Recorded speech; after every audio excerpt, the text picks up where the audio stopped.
हरे कृष्ण हरे कृष्ण विनिपिस्तुंदा अंदरिकी हरे कृष्ण हरे कृष्ण हरे कृष्ण कृष्ण कृष्ण हरे हरे हरे राम राम राम हरे हरे जय श्री राम जय श्री सीताराम लक्ष्मण हनुमान की जय हरे कृष्ण సో మన యొక్క ఈరోజు జస్ట్ ఇక్కడ ఉన్నటువంటి పర్ణశాల ఈ ఏరియాలో మనకి రామాయణంలో జరిగినటువంటి కొన్ని సందర్భాలు ఇక్కడ ఉండే వైశిష్టం వాటి గురించి మనం చర్చించుకుందాం. జస్ట్ ఒక చిన్న ప్రార్థనతోటి మొదలు పెడదాం.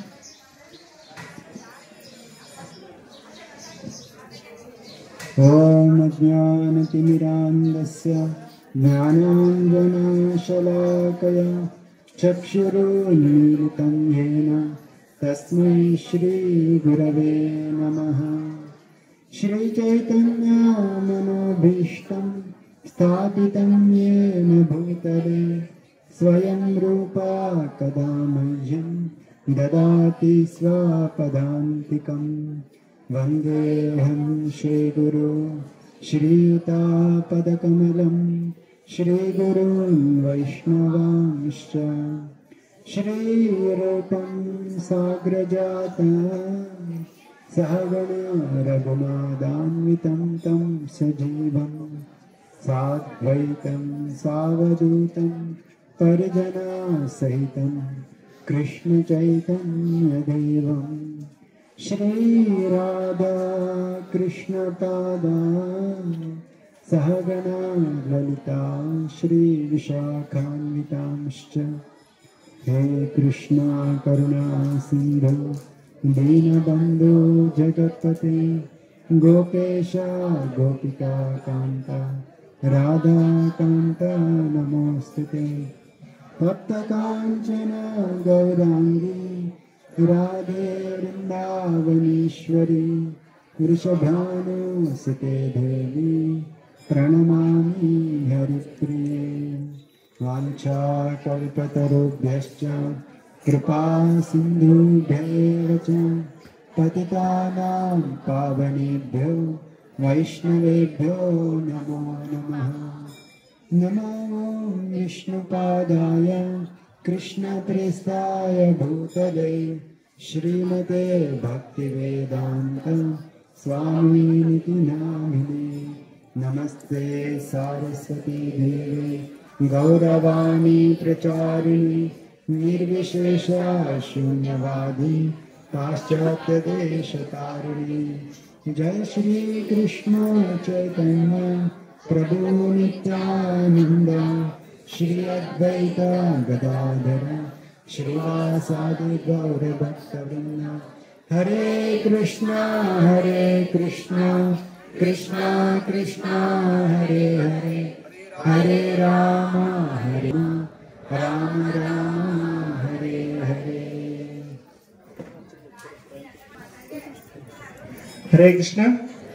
మన మధ్యన ఈ యొక్క దేవస్థానం యొక్క ప్రధాన అర్చకులు భార్గవాచార్యులు గారు వచ్చారు. మనం ఆయన ద్వారా యొక్క స్థల మహత్యం గురించి మొదట శ్రవణం చేద్దాం. తర్వాత మన భక్తులు కూడా మాట్లాడతారు. మనం భార్గవాచార్యులు గారిని మన యొక్క సత్సంగ కార్యక్రమంలో స్వాగతం చేద్దాం. ఒకసారి హరే కృష్ణ మహామంత్రంతో. హరే కృష్ణ కృష్ణ కృష్ణ హరే హరే హరే రామ రామ హరే హరే కృష్ణ. జై శ్రీరామ్. మనందరం కూడా ఈ యొక్క పర్ణశాల దర్శనం చేసుకోవడం అనేది ఎంతో పూర్వజన సుకృతం. అందరూ ఇక్కడికి రావడం అనేది ఎంతో అదృష్టకరమైనది. ఎందుకంటే ఇక్కడ స్వామివారు మనకి ఎంతో ప్రసిద్ధమైన క్షేత్రం. మన ఉన్న క్షేత్రాల్లో భద్రాచలం కంటే పూర్వంగా ఉన్న క్షేత్రం పర్ణశాల.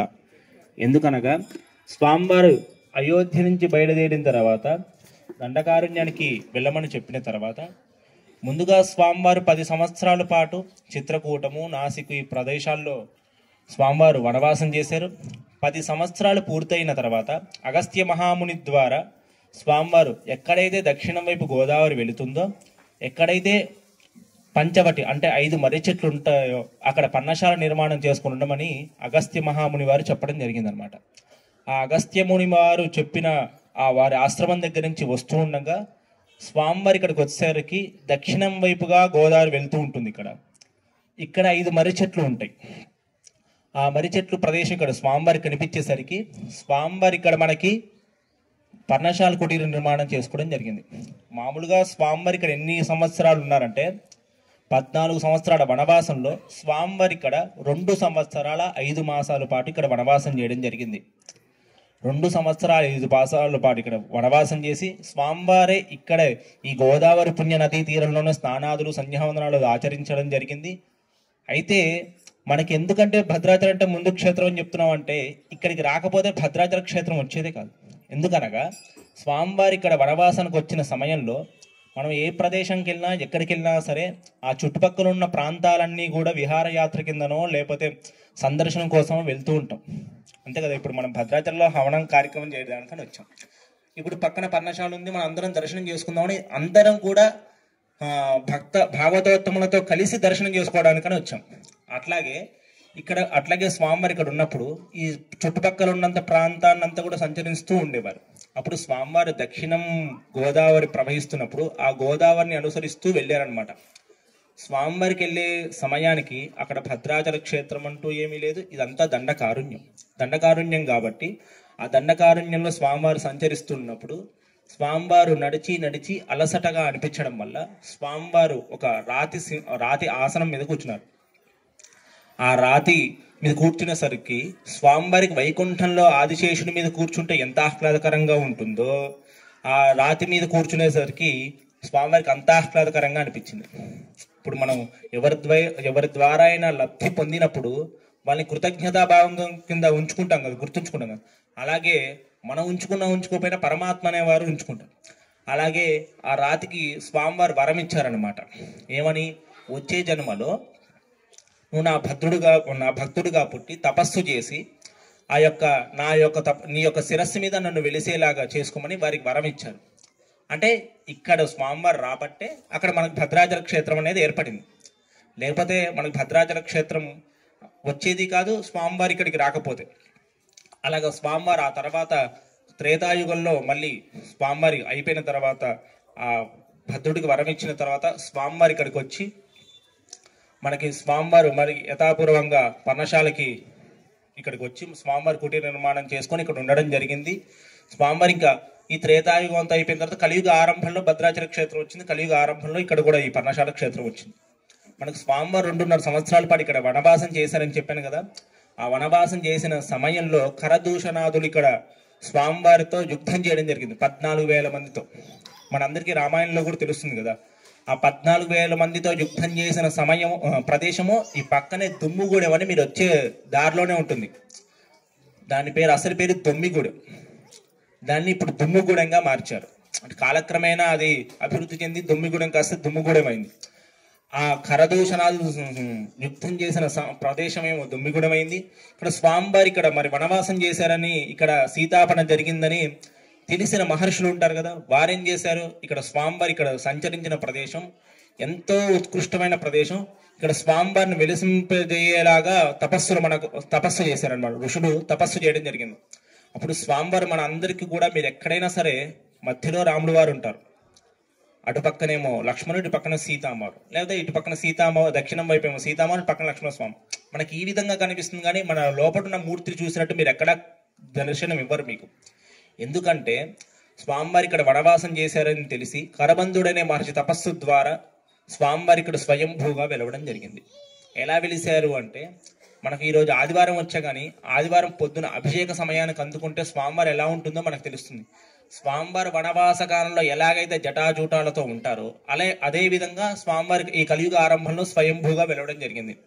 స్వామివారు ఎక్కడైనా రామచంద్రమూర్తి ఎక్కడైనా ధనస్సు పట్టుకొని ఉంటారు కాదు, కానీ ఇక్కడ అభయాస్తంతో ఉంటారు. చాలా ప్రత్యేకత ఉంటుంది కదా.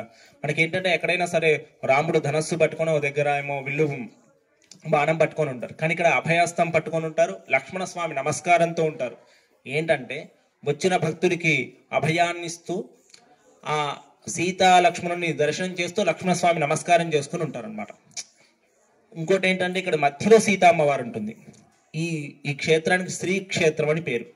ఎందుకనగా ఎక్కడైనా సరే మధ్యలో ఎవరైతే ఉంటారో వారే ప్రధాన మూర్తి.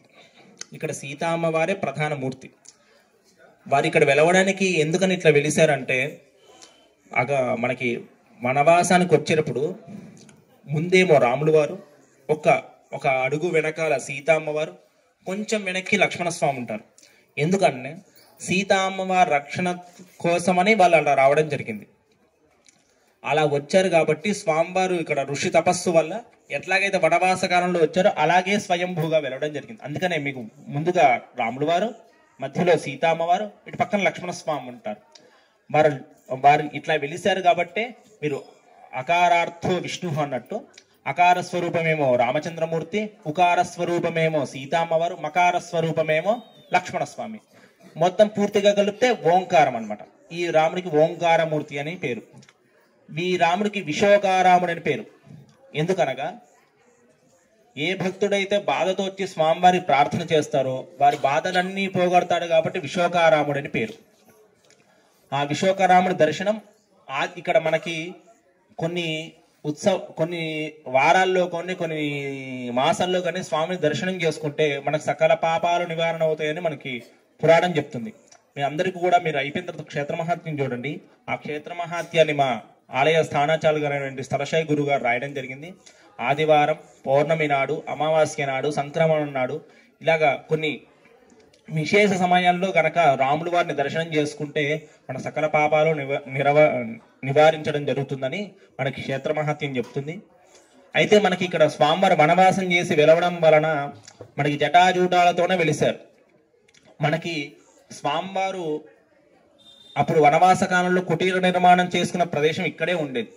కానీ స్వామివారి కలియుగ ఆరంభంలో స్వయంభూగా వెలవడం వలన ఆలయ నిర్మాణం చేయడం జరిగింది. దీనికంటే ఇతపూర్వం ఒక రాతి దేవాలయం ఉండేది. అది భూకంపం కారణంగా శిథిలం అయిపోతే అప్పుడు ఈ ఆలయాన్ని నిర్మాణం చేయడం జరిగింది.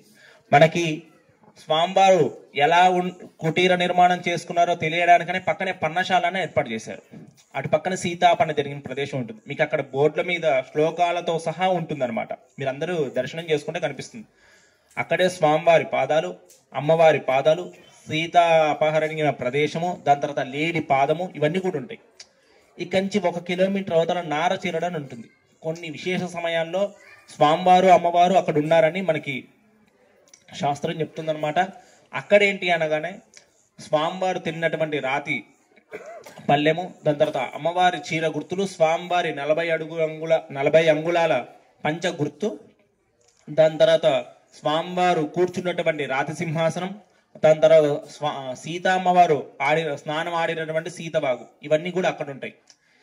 ఎందుకనగా మనకి క్షేత్రం ఎందుకంటే ప్రసిద్ధమైనదంటే మనకి స్వామివారి ఈ గోదావరి స్నానం చేయడం జరిగింది. ఈ నది పుణ్య నదిలో స్వామివారి ఇదంతా కూడా 2.5 సంవత్సరాలు పాటు ఇక్కడే స్వామివారు సంచరించడం అంటే విశేషమైనది కదా.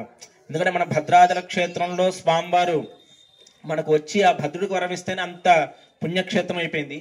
అది చెట్టు అయితే ఇది విత్తనం. అది గనక ఈ క్షేత్రం అనేది గనక ఏర్పడకపోతే మనకు ఆ క్షేత్రం వచ్చేదే కాదు. ఎంతో మంది ఋషులు, మహనీయులు ఈ క్షేత్రానికి వచ్చి ఎంతో స్వామిని యొక్క సేవ చేసుకొని తరించిన వాళ్ళు ఎంతో మంది ఉన్నారు. ఇలాంటి క్షేత్రంలో మనందరం కూడా ఈ భాగవతోత్తమ సమూహంతో దర్శనం చేసుకోవడం అనేది చాలా గొప్పతనం కదా. ఎందుకంటే మనం స్వామివారిని మనం సహజంగా వచ్చి నమస్కారం చేసుకోవడం వెళ్ళడం వేరు, కానీ భాగవతోత్తములతో భక్తులతో స్వామివారికి యొక్క భక్తుల ద్వారా దర్శనం చేసుకోవడం వేరు. అందరు పెద్దలతో మహనీయులతో దర్శనం చేసుకుంటే మనం ఒకళ్ళం వచ్చి దర్శనం చేసుకుంటే 100 ఫలితం వచ్చేది, మహనీయులతో భాగవతోత్తములతో దర్శనం చేసుకుంటే 1000 ఫలితాలు ఇస్తారు. అలాగా మనకి స్వామివారి దర్శనం అనేది ఎంతో అదృష్టకరమైనది. ఎందుకంటే మనకి ఇక్కడ ఇంత పుణ్యక్షేత్రమైన పర్ణశాలని, అసలు పర్ణశాల అంటే స్వామివారు నివసించినటువంటి కుటీరానికే పర్ణశాల. ఆ పేరే మనకు ఊరి పేరుగా మారిపోయింది అనమాట. అలాంటి పర్ణశాలలో మనం అందరూ ఇక్కడ నామ సంకీర్తన చేయడం ఎంతో ప్రీతికరం కదా. స్వామికి ప్రీతికరం, మనకి ప్రీతికరం, మన అందరికి ఆనందం ఉంటుంది. భగవన్నామం చెప్తుంటే మన అందరికి ఎక్కలేని ఉత్సాహం వస్తుందా రాదా? మనం ఇంకా బాగా చేయాలి, ఇంకా బాగా చేయాలి, అంతే కదా. మనం స్వామిని దర్శించినా కూడా స్వామివారి యొక్క నామ సంకీర్తన చేస్తుంటే, ఇప్పుడు స్వామివారి కీర్తన వల్లే కదా మనం స్వామిని మనల్ని రక్షించాలంటే మన స్వామిని నేరుగా చూసినా చూడపోయినా నామ సంకీర్తన వల్లే మనం ఎంతో మంది ముక్తి పొందిన వాళ్ళు ఉన్నారు కదా. అలాంటి నామ సంకీర్తన ఇక్కడ చేయడం ఎంతో మన ఇంకా పూర్వజన్మ సుకృతం, అంతే కదా. అలాంటి మనం ఈ యొక్క రాములు వారు సంచరించిన ప్రదేశాన్ని మన అందరం కూడా దర్శించి స్వామివారి యొక్క అనుగ్రహానికి, మనకి ఇంకోటి ఏంటంటే మనం ఏమైనా తప్పులు చేసి వచ్చినా కూడా ఇక్కడ ఎవరు ప్రధానమూర్తి? సీత అమ్మవారు. అమ్మవారు ఏం చేస్తుంది? నీ భక్తుడు నీ దగ్గరికి వస్తే నువ్వు అనుగ్రహించవయ్యా ఇంకొంచెం అంటే, అట్లాగా తను తప్పు చేశాడంటే తప్పు చేస్తారు, ఎవరు చేయలేదు అని చెప్పి ఇంకా అమ్మవారి ఇంకా ప్రోత్సహించి మన అందరినీ కూడా స్వామివారి అనుగ్రహానికి ఇంకా పాత్రులు అయ్యేలా చేస్తుంది. ఇంకోటి ఏంటంటే ఇక్కడ లక్ష్మణ స్వామి నమస్కార ముద్రలు ఎందుకుంటారంటే, స్వామివారి ఇక్కడ ఇదంతా కూడా హాయిగా ఆహ్లాదపడుతున్నట్టుగా ఉంటారు. అంటే ఇక్కడ స్వామివారి సేద తీరుతున్నట్టుగా. మనం ఇప్పుడు మన దగ్గర కింద మనకు ఒక బండ్రోతు లాంటి ఎవరైనా ఉన్నారనుకో, పైన అధికారి ఏం చేస్తారు?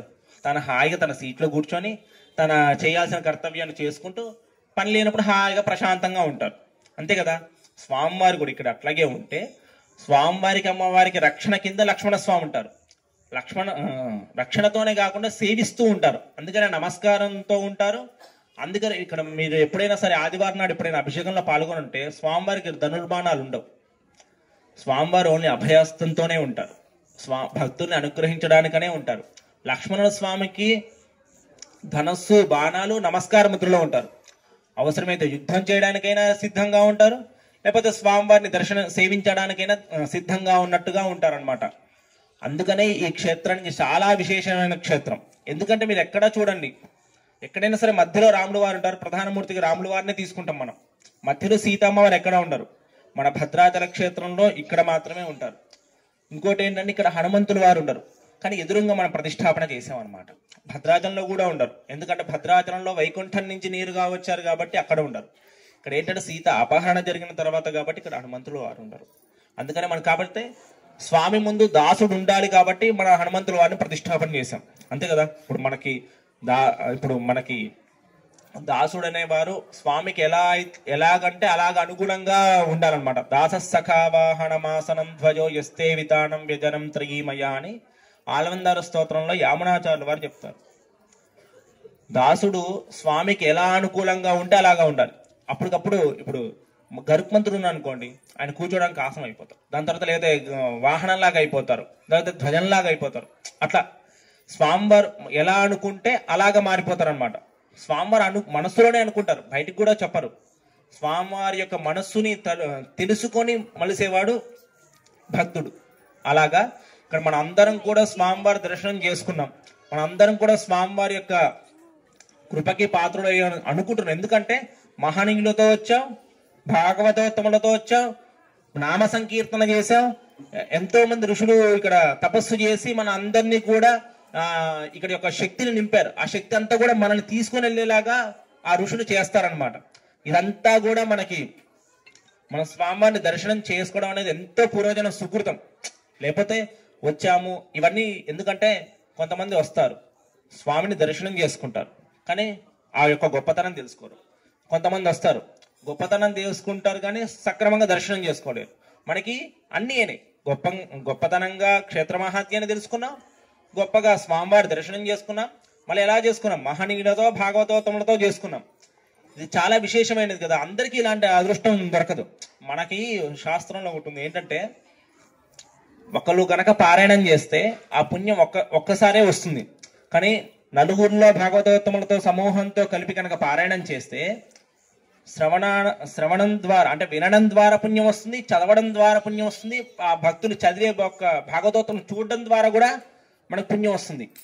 అలాగా ఇంతమంది మనం అందరం కలిసి ఇక్కడ చేయడం ద్వారా, మన నామం చెప్పడం ద్వారా మనకు పుణ్యం, దాని తర్వాత వినడం ద్వారా పుణ్యం, అందరిని దర్శించడం ద్వారా పుణ్యం. ఇంత పుణ్యాలన్నీ మన అందరం కూడా ఎక్కడ స్వీకరించాం? పర్ణశాల క్షేత్రంలో, పుణ్యమైన క్షేత్రంలో మనం దర్శనం చేసుకున్నాం. పుణ్యమైన క్షేత్రంలో నామ సంకీర్తన విన్నాం. పుణ్యమైన క్షేత్రంలో భాగవతోత్తంలో చూసాం. కాబట్టి మనకి 1000కి 10,000 కోట్ల సార్లు అంత పుణ్యం వచ్చినా కూడా మనం ఆశ్చర్యపడక్కర్లేదు అనమాట. అలాంటి మనం ఈ క్షేత్రంలో స్వామివారిని దర్శించి మన అందరం కూడా స్వామివారి యొక్క అనుగ్రహానికి పాత్రులయ్యామని ప్రార్థిస్తూ జై శ్రీరామ్.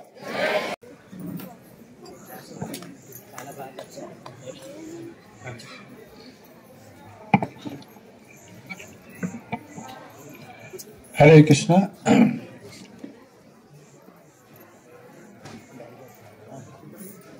సో నేను కూడా ఇక్కడ భార్గవాచార్యులు చెప్పినటువంటి మహత్యం మొదటిసారి విన్నాను. ఇంత డీప్గా ఫిలాసఫీ తోటి అద్భుతంగా చెప్పారు. భద్రాచల క్షేత్రము ఏర్పడటానికి బీజము పర్ణశాల అని, అదేవిధంగా స్వామివారు 2 సంవత్సరాల 5 నెలలు ఇక్కడ స్వయంగా ఉండి ఈ గోదావరిలో స్నానం చేస్తూ, సో ఇక్కడ ఎంతో ఇది పుణ్యక్షేత్రం అని ఇంకా మనం చెప్పడానికి అలివి కానటువంటిది అనమాట. స్వామివారు స్వయంగా ఇక్కడ 2 సంవత్సరాల పైన ఉన్నారంటే ఈ యొక్క దండకారణ్యంలో ఎక్కడ కూడా ఇన్ని రోజులు ఎక్కడ ఒక చోట ఉన్నటువంటి ప్రదేశం లేదనమాట. అదేవిధంగా వివరించారు భార్గవాచార్యులు. ఇక్కడ ఈ సీతమ్మ వారి క్షేత్రం అని చెప్పటం, అమ్మవారు ప్రధానంగా మధ్యలో ఉండటం అనేది, సో రామలక్ష్మణులు ఇద్దరు కూడా రక్షణ చేస్తూ ఉండటం. సో ఈ విధంగా మనకి భద్రుడి కొండపై అక్కడ స్వామివారు విశ్రమించటం వల్ల అతన్ని దీవించటం వల్ల తర్వాత జన్మలో ఆయన మహాభక్తుడు కావటం, ఇన్ని విశేషాలు నేను కూడా మొదటిసారి విన్నాను. సాధారణంగా మనం పర్ణశాల వచ్చి అట్లా దర్శనం చేసుకొని కొన్ని విషయాలు మాత్రమే తెలుసుకొని వెళ్తుండేవాళ్ళం. సో ఎంతో అద్భుతంగా ఉంది. ముఖ్యంగా మనందరం కూడా భగవద్భక్తుల యొక్క సాంగత్యంలో ఉండి హరినామం చేస్తూ సో యొక్క మహత్యాన్ని తెలుసుకున్నాం. సో ముందు మనకి ఈ యొక్క ప్రాంతంలో కూడా ఈ యొక్క ఇస్కాన్ భక్తులు ప్రపంచవ్యాప్తంగా లాస్ట్ ఇయర్ మేము ఆస్ట్రేలియా నుంచి, ముఖ్యంగా ఢిల్లీ నుంచి వచ్చి వాళ్ళంతా వచ్చారనమాట. సో ఆస్ట్రేలియా నుంచి వాళ్ళంతా భక్తులంతా కూడా వస్తే, సో వాళ్ళు ఇంగ్లీష్ వాళ్ళు ఉన్నారు, కొంతమంది తెలుగు వచ్చిన వాళ్ళు ఉన్నారు, తీసుకొచ్చాము. సో అప్పుడు కూడా ఇంత మహత్యాన్ని నేను వినలేదు, మొదటిసారి భార్గవాచార్యులు చెప్తే ఉన్నాను. ఈ విధంగా ప్రపంచవ్యాప్తంగా భక్తులని అందరినీ కూడా ఆకర్షించే విధంగా ముందు ఇది పుణ్యక్షేత్రం అని వివరించినట్లుగా సో అద్భుత ధామంగా మారాలని మన క్షేత్రం ఒకటి ఇస్కాన్ దేవాలయం కూడా దగ్గరలో ఇస్కాన్లో యొక్క భద్రాచలంలో పర్ణశాల రావాలని మనం ఆశిద్దాం. హరే కృష్ణ. హరే కృష్ణ. సో మనం ఈ యొక్క పర్ణశాల అనే ప్రదేశానికి వచ్చాం. సో రామాయణంలో అరణ్యకాండలో దీని గురించి చాలా వివరణ అరణ్యకాండలో వస్తుంది. మొత్తం ఇక్కడ జరిగే సంఘటనలన్నీ. రామాయణం ఒక కరుణ రసంతో కూడినటువంటి కావ్యం. రైట్? రామాయణం మనం విన్న మనకి ఒక రకమైన లోపల నుంచి ఫీలింగ్స్ వస్తూ ఉంటాయి. ఏడుస్తూ ఉండాలి రామాయణం విని మనం చదువుతూ ఉంటే. అప్పుడు మనం నిజంగా రామాయణం విని చదువుతూ ఉన్నట్టు అనమాట. సో ఎంతో రసవత్తరంగా కరుణ రసంతో కూడి ఉన్నటువంటి కావ్యం అది. సో ఆ రామాయణ అంతర్గతంగా ఇక్కడ అరణ్య పర్వంలో రాముడు, సీత, లక్ష్మణుడు మనకి చెప్పినట్టు ఇక్కడికి అగస్త్యముని యొక్క ఆయన చెప్పినటువంటి డైరెక్షన్లో వాళ్ళు ఇక్కడికి వచ్చారు. సో ఇక్కడికి వచ్చిన తర్వాత రాముడు, లక్ష్మణ, సీత వీళ్ళందరూ ఇక్కడ ఈ ప్రదేశాన్ని చూసి ఈ యొక్క గోదావరి నది పక్కన ఎంతో సుందరంగా చూసి ఎంతో ఆహ్లాదం కలిగింది రాముడికి. సో లక్ష్మణుడికి ఇక్కడ మేము ఉండడానికి ఒక పర్ణశాల లేకపోతే ఉండడానికి ఒకటి నిర్మాణం చెయ్యి అని చెప్తే ఎలా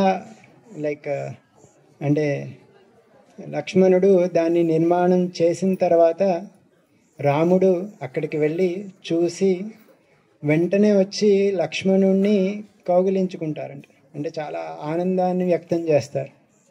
ఎందుకంటే నువ్వు నా యొక్క హృదయాన్ని అర్థం చేసుకున్నావు అని చెప్తారు. ఎందుకంటే రాముడికి, సీతకి వైకుంఠంలో ఉన్నప్పుడు ఎంతోమంది భక్తులందరూ ఎప్పుడూ వస్తూ ఉండేవారంట. సో కొంచెం రాముడు, నేను, లక్ష్మీదేవి కొంచెం ఏకాంతంగా ప్రైవసీలో ఉండాలి అని అనుకున్నప్పుడు ఇలా అయోధ్య వచ్చిన అయోధ్యలో కూడా 253 మంది అత్తయ్యలు ఉన్నారంట సీతకి. సో అక్కడ కూడా అంత ప్రైవసీ లేదంట. సో ఆ కారణంగా అట్లీస్ట్ వనవాసం వెళ్తే అక్కడ ప్రైవసీ ఉంటుందని చెప్పి ఇట్లా ఇక్కడికి వస్తే ఇక్కడ పర్ణశాల నిర్మించి రాముడికి ఎలా హృదయంలో ఆకట్టుకునే ఎలా ఉంటుందో అలా లక్ష్మణుడు నిర్మించారండి ఈ పర్ణశాల. సో అలా ఇక్కడ పర్ణశాల నిర్మించి రాముడు వాళ్ళ సీత వాళ్ళందరూ ఎంతో హాయిగా ఉంటూ ఉండేవారు. రాముడు ఇక్కడికి వచ్చే ముందు ఇక్కడికి జస్ట్ అప్పుడే ఒక రాబందు ఎదురవుతుంది అన్నమాట. రాబందు ఎదురయ్యి రాబందు మాట్లాడుతుంది. సో మాట్లాడితే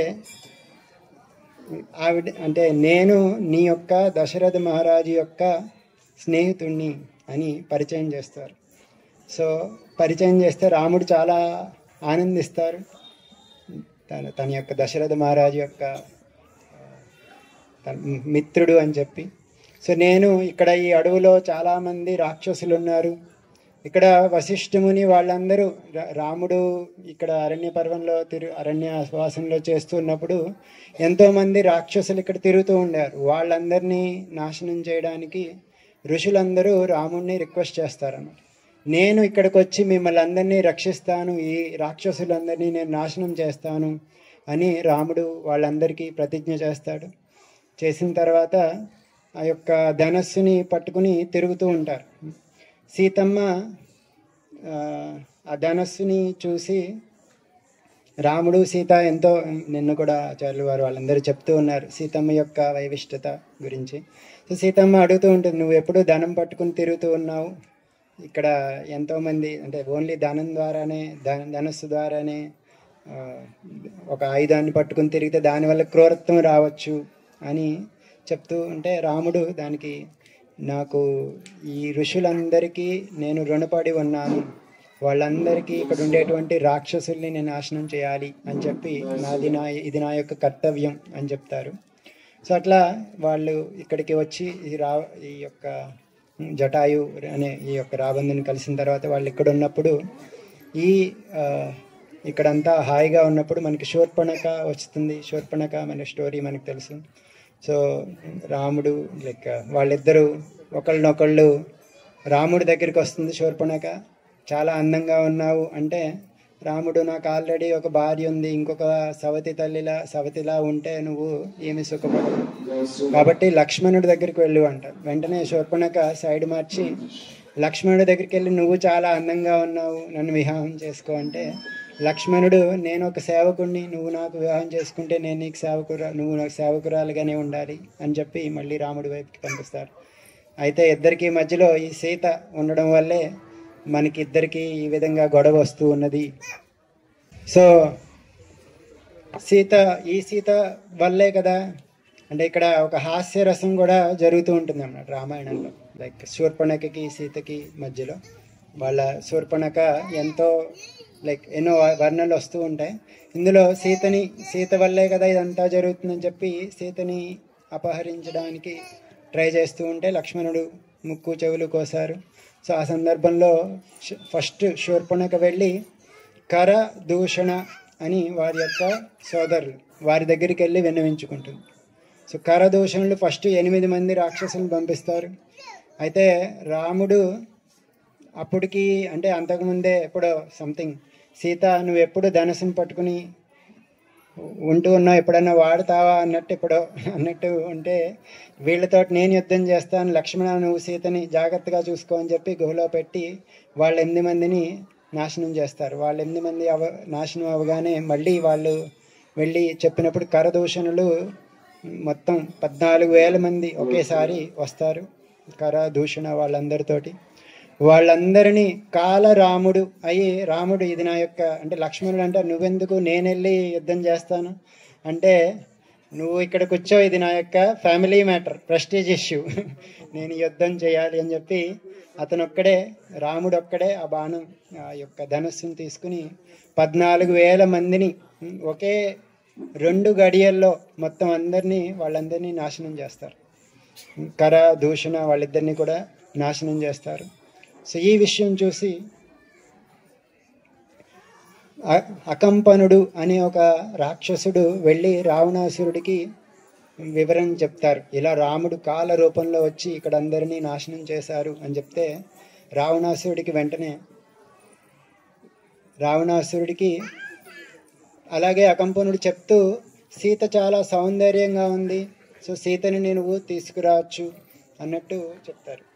చెప్తే రావణాసురుడు వెళ్ళి మరీచి దగ్గరికి వెళ్తారు. మరీచి దగ్గరికి వెళ్ళి సీతని అపహరించి రావాలి, మనం ఇక్కడ ప్లాన్ చేయాలి అని అంటే మరీచుడు వెంటనే భయపడి నీకు ఎలాంటి సలహా ఎవరిచ్చారో నీకు చాలా దుర్మార్గులు అయి ఉంటారు, ఎందుకంటే రాముడికి యొక్క బలం నేను స్వయంగా చూశాను, అతను తాటకి వాళ్ళందరినీ వధించే సమయంలో నేను కూడా ఉన్నాను, నన్ను ఒక బాణం వేస్తే నేను ఎంతో దూరంలో వెళ్ళి సముద్రంలో పడ్డాను, అప్పటి నుంచి నేను రాముడు అంటే భయంతో తిరుగుతున్నాను, ఎక్కడ చూసినా నాకు రాముడే కనబడుతూ ఉన్నాడు, ఏ చెట్టుని చూసినా రా అంటే ఎవరో మా అంటారు ఏమో అని చెప్పి భయంతో నేను పారిపోతూ ఉన్నాను, సో అలాంటి రాముడి దగ్గరికి నువ్వు ఎప్పుడు వెళ్ళొద్దు అని రావణుడికి చెప్తే రావణుడికి ఏదో కొంచెం బుద్ధి కలిగి మళ్ళీ వెనక్కి వెళ్ళిపోతాడు. అప్పుడు అయితే ఈ లోపల మళ్ళీ శూర్పణఖ వస్తుంది. శూర్పణఖ వచ్చి నీకు అసలు బుద్ధి ఉందా, నువ్వు అసలు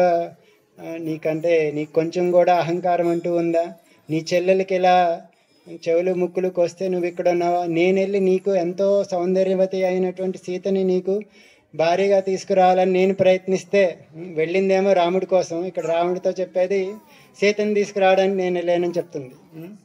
సీతను తీసుకురావడానికి నేను వెళ్ళాను నీకోసం అని చెప్తే ఇక్కడ రామ లక్ష్మణులు నా చెవులు ముక్కులు కోసారు అని చెప్పి బాగా ఇన్సల్ట్ చేస్తుంది అన్నమాట రావణుడు. అయితే రావణుడు వెంటనే మళ్ళీ మరీచి దగ్గరికి వెళ్తారు. మరీచి దగ్గరికి వెళ్ళి మళ్ళీ మనం కిడ్నాప్ చేయాలి అంటే మరీచి మళ్ళీ అదే చెప్తారు, మీకు ఎలా ఎందుకు చేస్తున్నావు, నువ్వు సుఖంగా నీ యొక్క భార్యలతో నువ్వు ఉండు, రాముడి భార్యతో సుఖంగా ఉంటారు అంటే రావణాసురుడు నేను ఈసారి నీ సలహా అడగట్లేదు, నీకు ఆజ్ఞ ఇస్తున్నాను, నువ్వు నా దగ్గర చావాలా రాముడి దగ్గర చావాలా.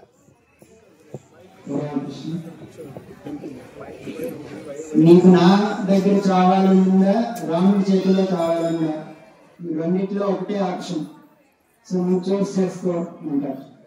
అయితే మరీచి మూడు చేతుల్లో చచ్చకంటే రాముడి చేతుల్లో చావడం బెటర్ కృష్ణ అని ఆలోచించి మరీచి ఇక్కడికి వస్తారు.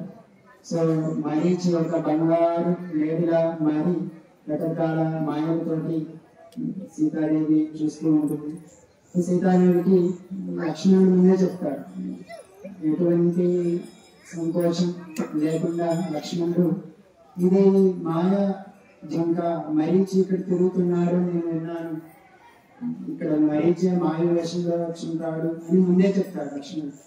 అయితే సీతమ్మదేవి లక్ష్మణుడి మాటని కొంచెం గడిచని కొట్టి లేదు నాకు చాలా చాలా చాలా చాలా బాగుంది, నేను అయోధ్య తీసుకెళ్తే మా అత్తగారికి నేను బహుమతిగా ఇస్తాను, మనం ఇక్కడ ఉన్నది మన యొక్క వనవాసం అయిపోతూ ఉన్నది అని ఎలా అని తీసుకురా, లేకపోతే మనం అట్లీస్ట్ ఇంకా చర్మాన్ని వాడుకోవచ్చు అని చెప్తే రాముడు లక్ష్మణుడితోటి ఒకవేళ సీతమ్మ ఎప్పుడు నన్ను ఏమీ అడగలేదు సీత, సో ఇది ఒక్కసారి అడిగింది, ఒక్కసారికి నేను సీత మాటని తీర్చాలి, అలా కాకుండా నువ్వు అన్నట్టు ఇది మరీచి ఒక రాక్షసుడైతే మరీచిని కూడా మనం సంహరించాలి, కాబట్టి నేను దీన్ని వెంటాడి తీసుకొస్తాను, అప్పటి వరకు నువ్వు చాలా జాగ్రత్తగా సీతని కాపాడుతూ ఉండు అని చెప్పి లక్ష్మణుడి యొక్క ఆధ్వర్యంలో పెట్టి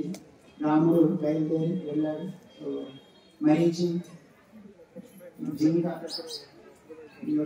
జింకల రూపంలో అటు తిరుగుతూ రాముడు చివరికి సంహరించినప్పుడు హే రామ హే లక్ష్మణ.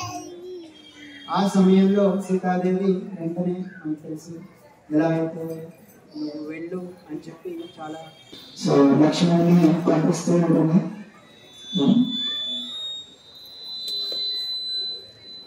తర్వాత అదే విధంగా రావణుడు ఇక్కడికి వచ్చి చాలా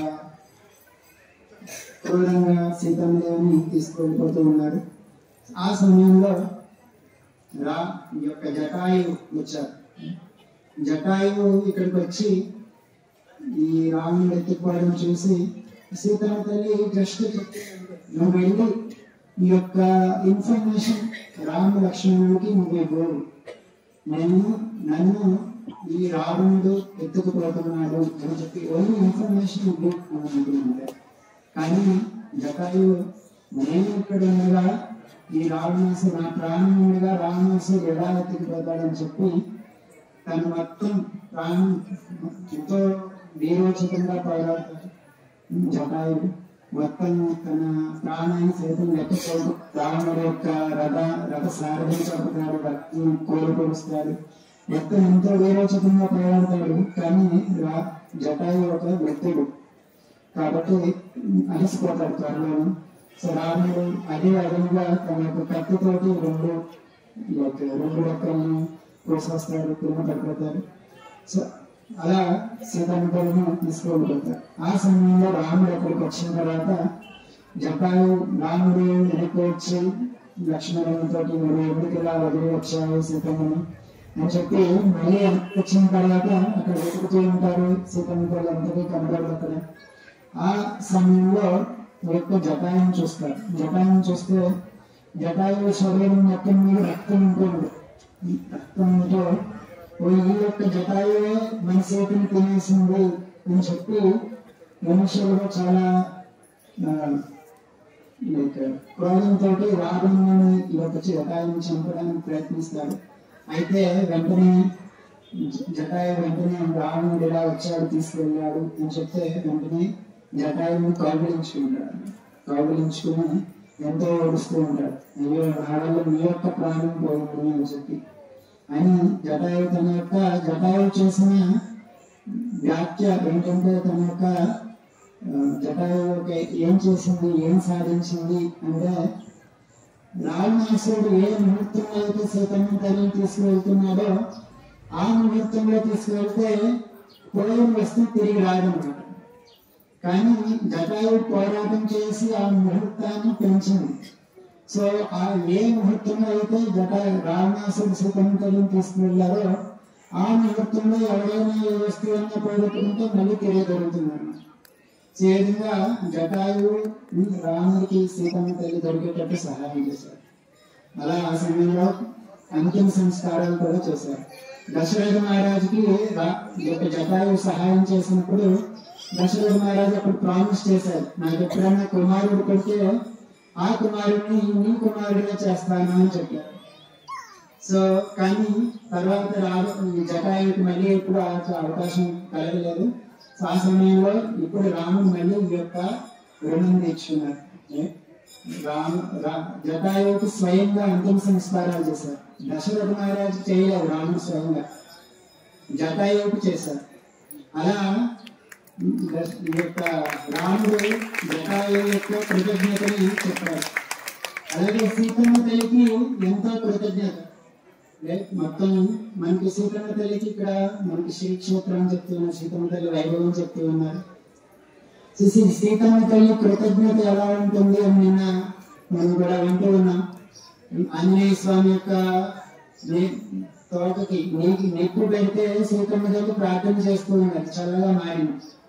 రైట్, ఆంజనేయ స్వామి వెంటనే అర్థమైంది, ఇంత వేడి కాలుస్తూ ఉన్నా నా తోట కాలట్లేదు అంటే నా యొక్క తండ్రి యొక్క వాయుదేవుని యొక్క కృప, శ్రీరామచంద్రుని కృప, సీతమ్మ తల్లి వాళ్ళ కృప అని అంటుంది. అలాగే సీతమ్మ తల్లి వెళ్తూ ఒకసారి అలాగే పట్టాభిషేకం జరుగుతూ ఉన్నప్పుడు పట్టాభిషేకంలో కుంకుమ నీళ్ళు అలా గాలిలోకి ఎగిరి కుంకుమ నీళ్ళు గాలిలోకి ఎగిరితే మొత్తం గాలిలో ఒక కుంకుమ నీళ్ళు అలా కనిపించినాయి.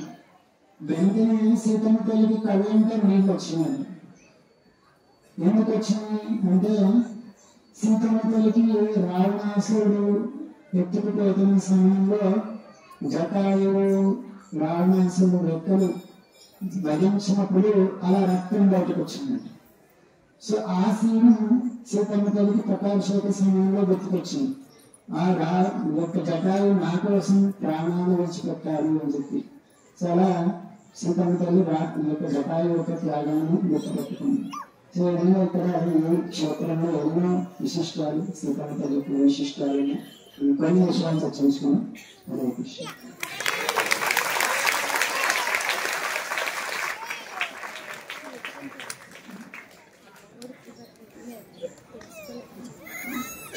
హరే కృష్ణ.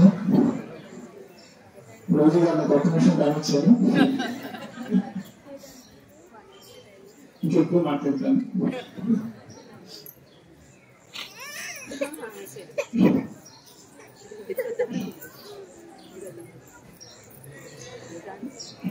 శ్రీరామచంద్రుడు అయోధ్యకు తిరిగి వచ్చిన తర్వాత ఆయన అశ్వమేధ యజ్ఞం చేస్తున్నారు అన్నమాట. అశ్వమేధ యజ్ఞం చేస్తున్నప్పుడు అశ్వాన్ని అంచానికి పంపుతారు. దాన్ని ఎవరైనా ఆపితే కనుక వాళ్ళు యుద్ధం చేయాలన్నమాట. అటువంటిప్పుడు భరతుడు దానికి తోడుగా వెళ్తున్నారు. ఆ సమయంలో ఆ యొక్క అశ్వాన్ని పెట్టింది ఇద్దరు చిన్నపిల్లలు. ఎవరు అంటే లవకుశుడు స్వయంగా, అందరికి తెలుసు, చెప్పలేదు.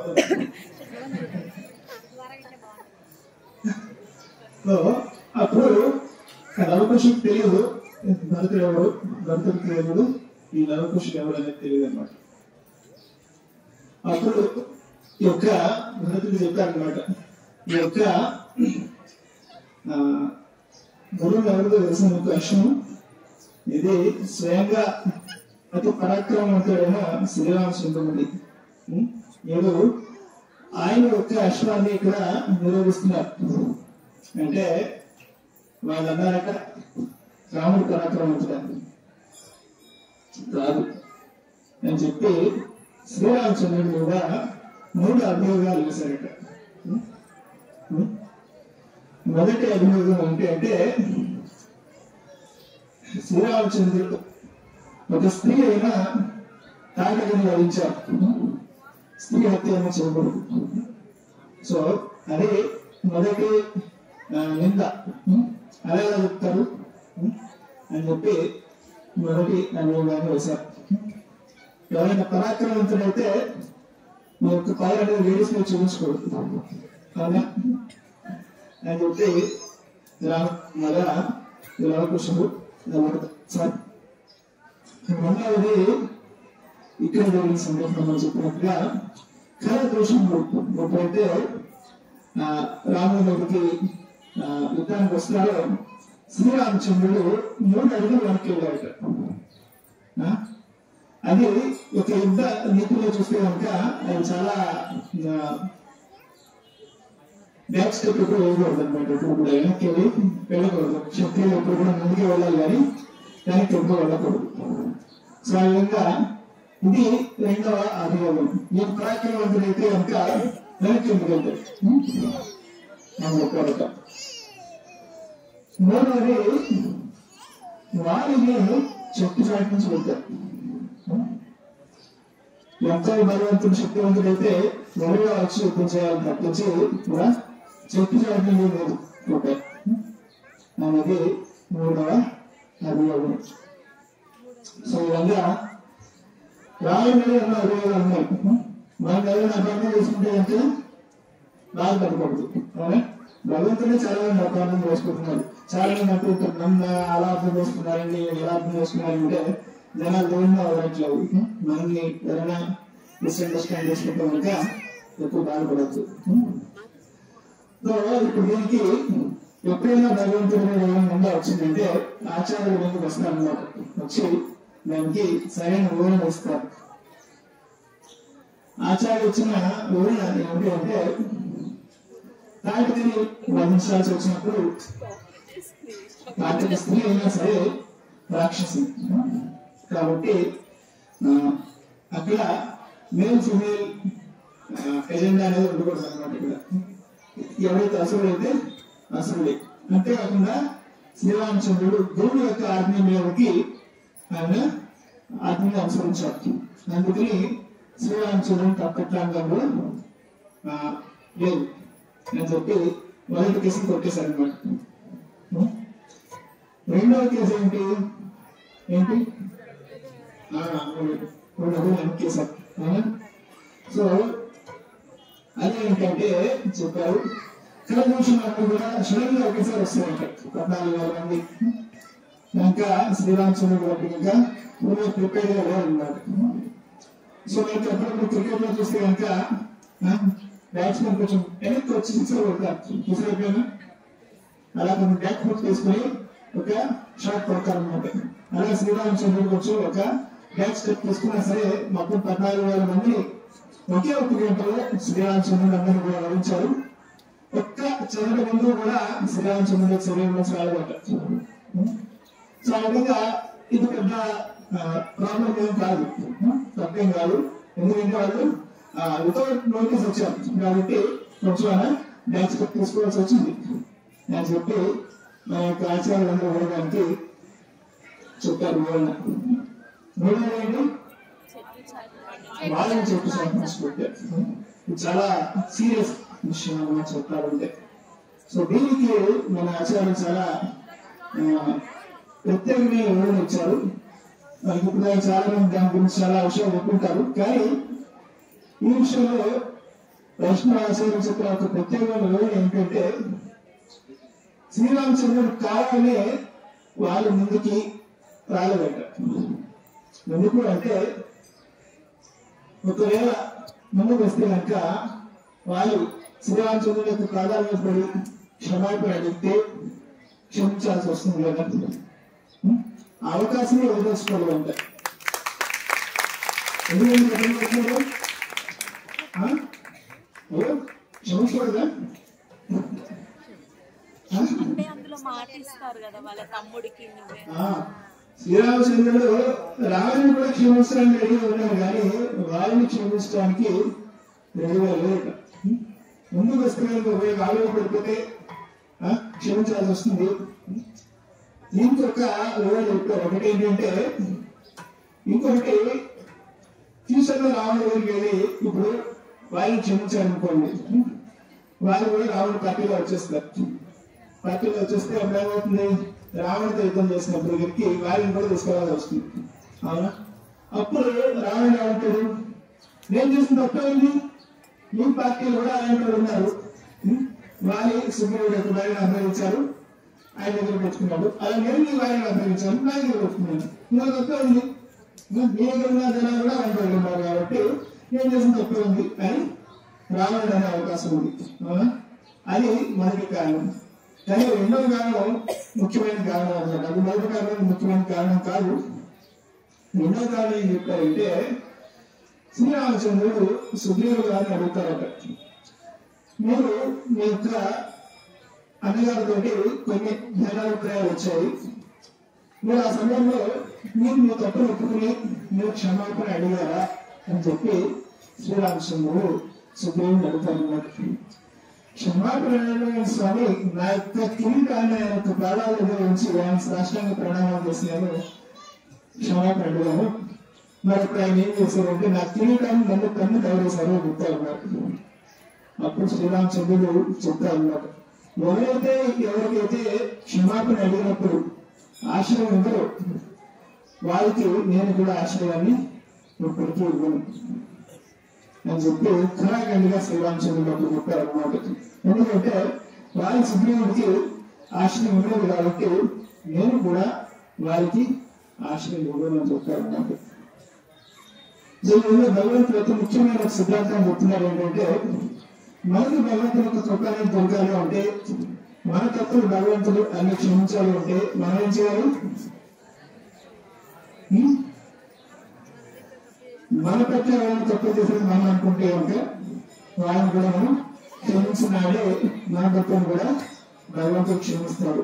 లేకపోతే భగవంతుడు కూడా మన తప్పును క్షమించాలి.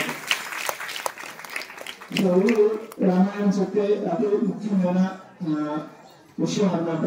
శ్రీరామచంద్రుడు విభీషణుడికి ఆశీర్వదించినప్పుడు చాలా మంది అనుకుంటాం, మీరు విభీషణుడికి ఆశీర్వదిస్తున్నారు, లంకకి రాజు కూడా ఎదురుస్తాం విభీషణుడిని. అప్పుడు ఏంటి స్వామి, ఇప్పుడు రావణుడు వచ్చేస్తే అడ్డే అవుతుంది అంటే ఏం పర్వాలేదు, ఆయనకి అయోధ్యగా ఆలోచన చేస్తారని చెప్తారు అన్నమాట. మరి అయోధ్య మీరు కాదు కదా, అయోధ్యకి ఇప్పుడు వారు భరతుడు రారు, అంటే భరతుడు వైకుంఠాన్ని ఇస్తానని చెప్పారు అన్నమాట. మరి మీకేమిటి అంటే అందరికీ సేవకుడిగా ఉంటారని చెప్పారు. సో అటువంటిది శ్రీరామచంద్రుని యొక్క ఉదాహరణ స్వభావం చూస్తే కనుక. సో మనకి ఆయన యొక్క అనుగ్రహాన్ని మనం పాత్రలు అవ్వాలంటే ఏంటంటే మనలో కూడా క్షమాగుణం అనేది ఉండాలి. ఉన్నప్పుడే మనం కూడా భగవంతుడి మన యొక్క పాపాలన్నింటినీ కూడా క్షమించమని అడగడానికి అనుకుంటున్నాం. ఓకే, హరే కృష్ణ హరే కృష్ణ కృష్ణ కృష్ణ హరే హరే రామ హరే రామ రామ రామ హరే హరే. నా క్లాసు ఇబ్బంది పెట్టింది అంతా కూడా క్షమించండి. మీరు నన్ను క్షమిస్తేనే భగవంతుడు నన్ను క్షమిస్తాడు. ఓకే, హరే కృష్ణ.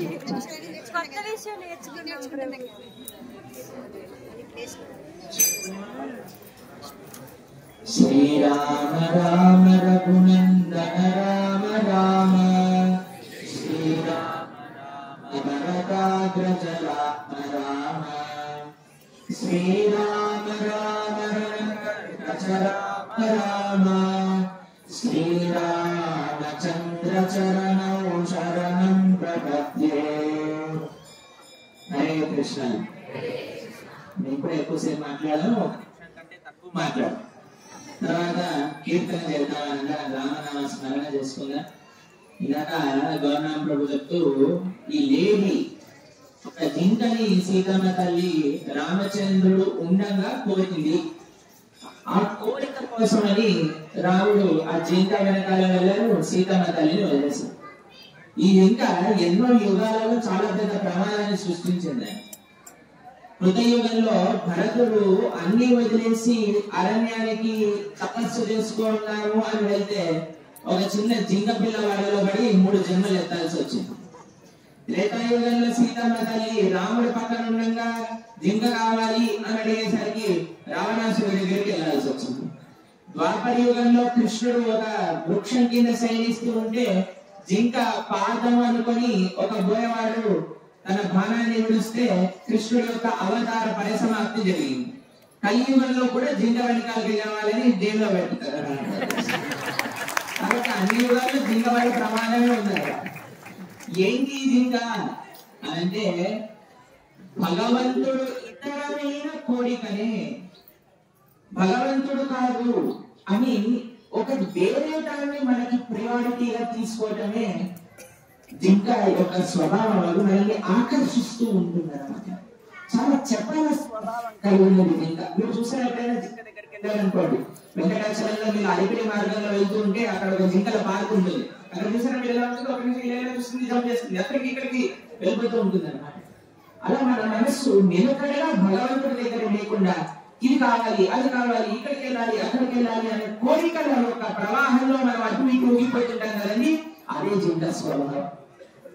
నిలకడైన భగవద్భక్తి ఒక ఋషికి, యోగికి, భక్తుడికి ఉండవలసిన స్వభావం. అది కాకుండా జీవుడిలా మనకి పాఠము నేర్పించడానికి సీతమ్మ తల్లి రామాయణంలో ఒక జీవుడి యొక్క పాత్ర పోషిస్తూ రాముడున్నా సరే నాకు జింక కావాలి అని అడగడం వల్ల ఎన్ని ఇబ్బందులు పడిందో మనకి అమ్మాయి పడి మనం ఆ తప్పు చేయొద్దు అని మనకి ఉపదేశించిన క్షేత్రం కూడా ఈ యొక్క క్షేత్రమే పర్ణశాల. కాబట్టి అమ్మాయి యొక్క కృపని శ్రీక్షేత్రము అని నిన్న స్థల సాయి గారు కూడా మన యాగ ప్రాంగణానికి వచ్చినప్పుడు దాన్ని ఒక మహాత్ని తెలిపారు. ఇక్కడ కూడా మన స్వామి అధ్యక్షాన్ని ప్రస్తావన చేశారు. కాబట్టి మనందరికీ ఇంత దూరం వచ్చిన వాళ్ళందరికీ ఒకటే ఒక ప్రార్థన మన భక్తుల దగ్గర సమర్పణ చేయాలి. అయ్యా నువ్వు ఒక్కడే మాకు కావాలి, ఇంకా ఏమి ప్రపంచంలో మాకు వద్దు అనే ప్రార్థన మనం చేశామనుకోండి, పర్ణశాల వచ్చి మనం ఒక పాట నేర్చుకున్న వాళ్ళు అవుతాం. మళ్ళీ రాముడి దగ్గరికి వెళ్ళి నాకు జాబ్ కావాలి, మాకు పెళ్లి కావాలని, తొందరగా మాకు పై కావాలి అని అడిగామనుకోండి, మళ్ళీ మనం కూడా అదే ఇబ్బందులలో పడవలసిన మాయ మీకు సీక్రెట్ చెప్పద్దు అని అనుకుంటుంది. అందుకే మైక్ ఆఫ్ చేస్తుంది. ఎలాగైనా మీకు చెప్పడానికి ప్రయత్నం చేస్తాం. కాబట్టి మనం రాముడిని తప్ప ఇంకా ఏమీ మనం అడగకుండా మన కాన్షియస్నెస్ ని, మన చిత్తాన్ని కాపాడుకుంటూ మనం ఈ భగవన సంకీర్తనలో పాల్గొందాం. हरे कृष्णा कृष्णा कृष्णा हरे हरे हरे राम राम राम हरे हरे। सीता रामचंद्र भगवान की